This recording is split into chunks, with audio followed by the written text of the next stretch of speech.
The forest was a different kind of silence. It was a silence that didn't envelope you, didn't make you lonely. It made you feel a part of it. It beckoned you to become part of it. The wind through the trees and grass, the birds making their calls, the bugs alerting each other of their presence. It was a place where you could just breathe in the fresh air. As a werewolf, the forest meant so much to us. It was a freedom and peace that we reveled in. Being in the trees, being with nature was just a nature state of being. Ori. I took another deep breath. It was a safe place, a place where there wasn't anyone bothering you, where you could just be safe in it. Ori. I sighed. Yes, Maddie, I'm here. I didn't know how long I had been missing from the house, but apparently it was long enough for my half-sister to come home from school and try looking for me. Mom's already home and she is pissed. You didn't set anything out for dinner tonight.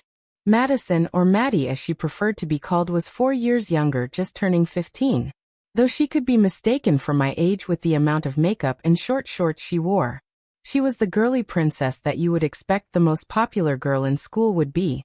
Her energy and bouncing positivity could be nauseating at times. But even with our parents, she turned out okay. Spoiled, but nothing that would make you worry for her mate in the future.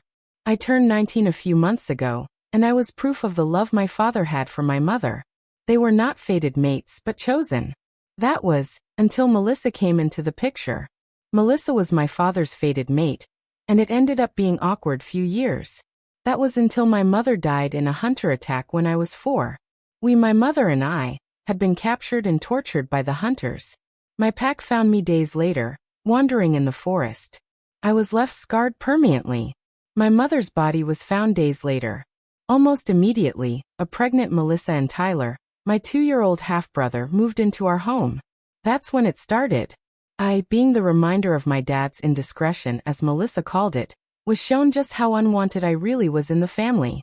They never failed to remind me of how I was broken and undesirable, and that would never amount to anything. That even if I had a mate out there, they would reject someone broken like me. Whether that be a verbal reminder or physical reminder. I left the casserole in the oven to just be turned on, and the salad is in the fridge. There is also ice cream sandwiches in the freezer in case anyone wanted them. I kept my voice down not to let it carry too far into the forest. Oh, well, she's pissed. Might wanna explain before she tells Dad. I could hear the sad smile in her voice. I nodded and got up off the tree roots I had been sitting in between. Maddie's footsteps were hard against the ground, and I had her almost trip a couple times. One of the times I reached out to grab her. How do you do it? She huffed at me and I chuckled. One of the worst scars that I had been left with were my eyes. From the pack doctors, they said the hunters had injected a wolfsbane liquid or poison or something directly into my eyes. It had blinded me. Well, blinded my human side of me. My wolf, Kai, still had her vision, and we had become well versed in me using her eyes to see. But out in the forest, my forest, I didn't need sight to know where I was going. It's easy when you memorize every part forest. Yeah, right. One day, Ori. One day you are gonna have to spill all your secrets. Including that damn cake recipe. If I find my mate and go without that recipe, I will lose my mind. I laughed. You watch me every time I make it. You know all the ingredients. Yeah. But you never measure anything.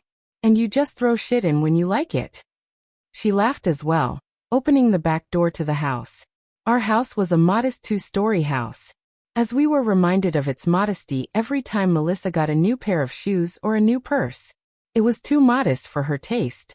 My father worked at the Alpha's business as an accountant, but he didn't make enough to keep Melissa happy. He would say that we would move into a bigger and better house once he was promoted to lead accountant. But I liked our home. The kitchen still had enough space to work, and even had an island with a bar. It had 3 bedrooms, an office, a den and living room. Plenty of room for a family of 5, I thought. Walking in after Maddie, I heard Melissa stride up to me, and I knew what was coming. A slap reverberated outside as I hadn't even closed the door yet. It took me a second to collect my rattled brain when I realized she was talking to me. Bitch. Nothing but a useless layabout, and you don't even do anything. Mommy. Ori made dinner.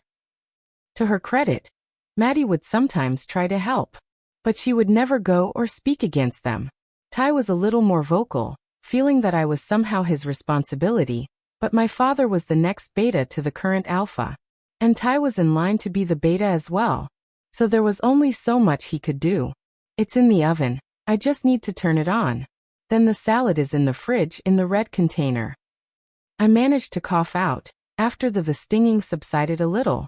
You were told multiple times never to leave this house. Madison had to go get you. How often do you go out? What if someone saw you? I sighed. I will get started on dinner. You better. Your father will hear about this. I walked into the kitchen and started to prep the salad, turning on the oven at the same time. Maddie was still trying to make a case for me, but Melissa was quick to shut her down. Melissa moved to somewhere else in the house and Maddie came into the kitchen, sitting on one of the island stools. Sorry, Ori, I tried. I smiled. The attempt is appreciated. Though you would think she would be too busy with the gathering ball planning to come home early. I've never been so excited in my whole life. What if I find my mate the first time I go? I chuckled. Then I would have to give you my cake recipe. Do I get it too if I find my mate? Ty came down from upstairs and leaned over the island. I slapped his hand away from the croutons I had made for the salad. No snacking. Wait for dinner. And now you want my recipe too. The hoopfat? Just because I don't watch every move you make, doesn't mean I don't want it. 'Cause I do. He paused. Like a lot. I laughed at them. They were probably my saving grace in this house. Even when they had to turn a blind eye. They never hurt me directly, and tried to include me in their brother-sister relationship. The front door opened and closed. We all stiffened. Father was home and Melissa had already reached him, talking in hushed voices. You guys better go. I whispered to them as I turned and quickly got a glass, filling it with a can of beer from the refrigerator. Ingrate. My father's voice boomed through the house.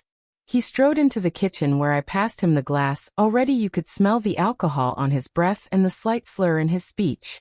Ever since he got passed up for the promotion last month, every day he started to smell more like alcohol than wolf. Dinner is almost ready, it's in the oven and we can eat as soon as. Your mother told me that you were outside today when she came home. That Maddie had to find you. I swallowed. Yes, father. I was sitting in the trees just outside the house. He took hold of my arm and dragged me through the house. Throwing me into the floor in the den, he growled. How many times do I have to tell you that you are not allowed outside? I just needed. Did you shift? No, father, I would never. Did you shift? He yelled and kicked me in the stomach as I laid on the ground. I coughed out. Never. Why didn't they rid me of you? Why do you always cause me problems? He yelled as he kicked me again. I whimpered, curling up into a ball. Times like this Kai, my wolf, would try to help calm me down. She never asked to be let out at home, not after our first shift. She feared for my safety while I was in this house. Sometimes she would urge me to fight back, to show them just who I truly was. But it would only be worse for me in the end. I wanted to see Ty and Maddie free first. I waited for more hits but none came. The timer on the over was beeping. Maddie, get that will you and put it on the table. He picked me up my shirt, nearly choking and ripping it off me. You will go to your room. No food. No water.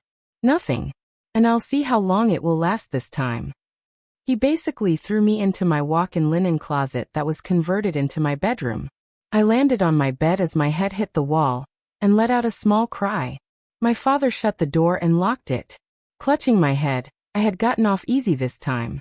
Probably because tomorrow was the ball, but I wasn't going to look a gift horse in the mouth. I just waited for the headache to end,